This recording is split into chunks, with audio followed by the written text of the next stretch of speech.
Evangelho segundo Tomé, Logia 33, Transmissão de ensinamentos, Interpretação do Espiritualismo Ecumênico Universal.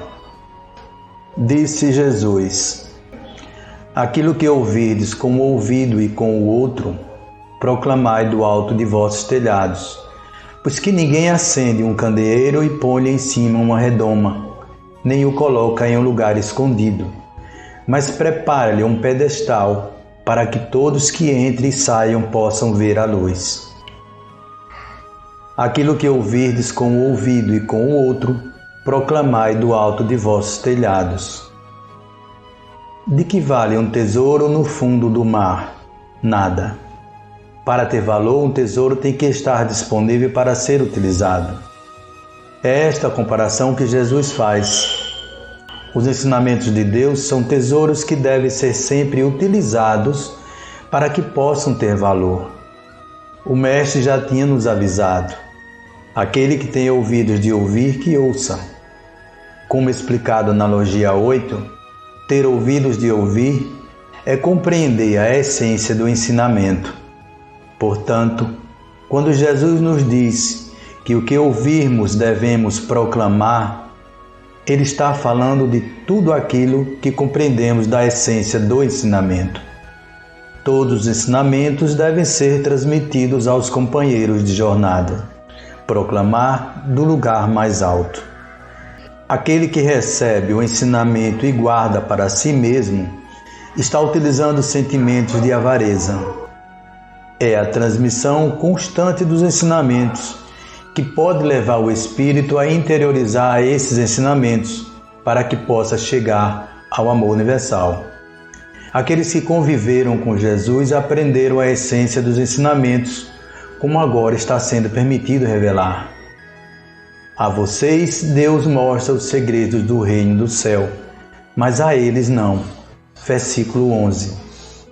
É por isso que eu uso comparações para falar com eles, porque eles olham e não enxergam, escutam e não ouvem nem entendem. Versículo 13. Mas vocês, como são felizes, pois os seus olhos veem e os seus ouvidos ouvem, lembrem-se disto. Muitos profetas e muitas outras pessoas do povo de Deus gostariam de ver o que vocês estão vendo, mas não puderam, e gostariam de ouvir o que vocês estão ouvindo, mas não ouviram.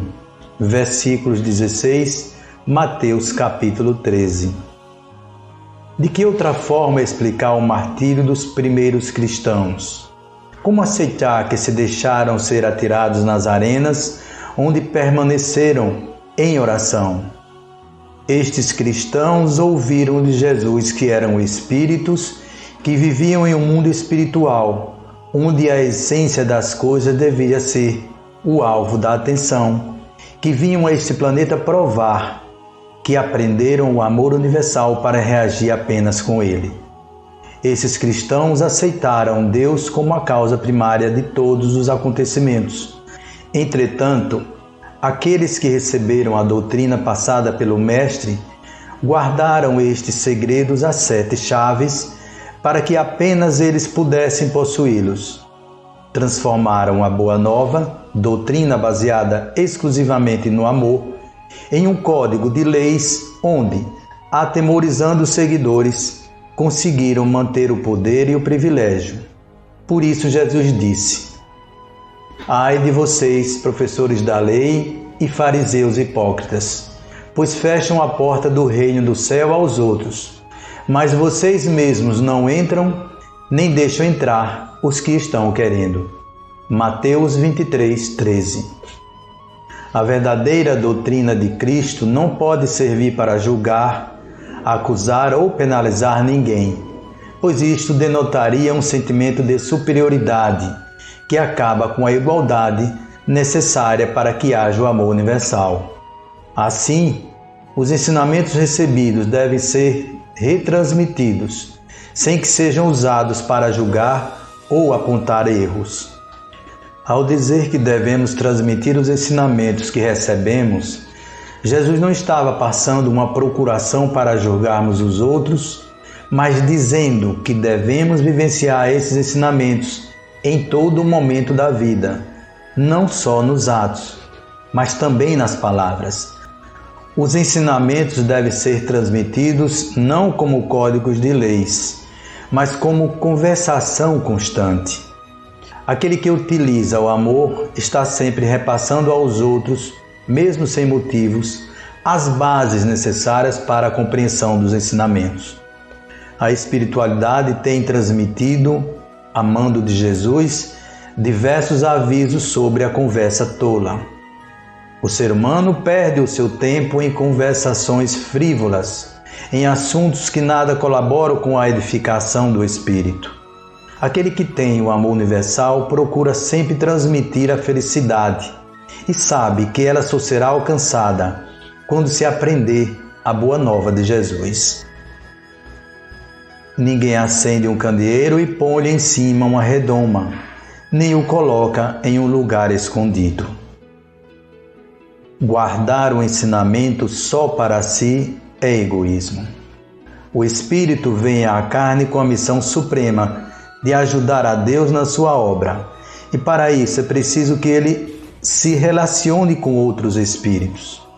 Por isso Jesus afirma que ninguém acende um candeeiro para lhe colocar em cima uma redoma ou mantê-lo escondido.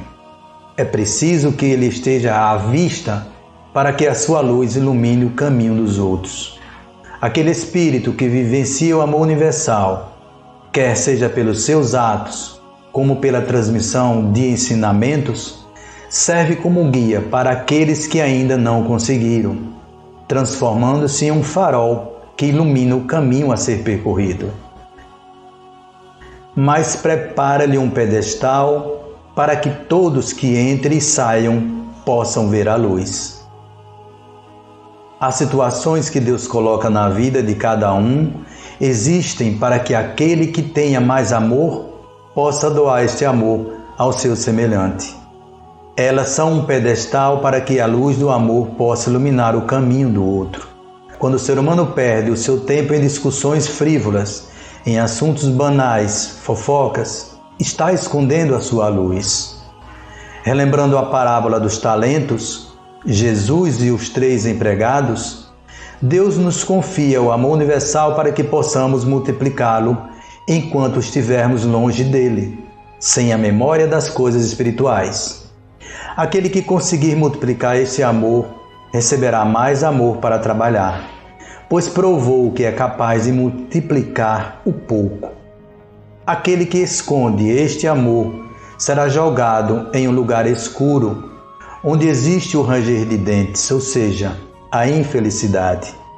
Este local é esta dimensão onde vivemos, pois só aqui existe o sofrimento. Está aí a razão da encarnação.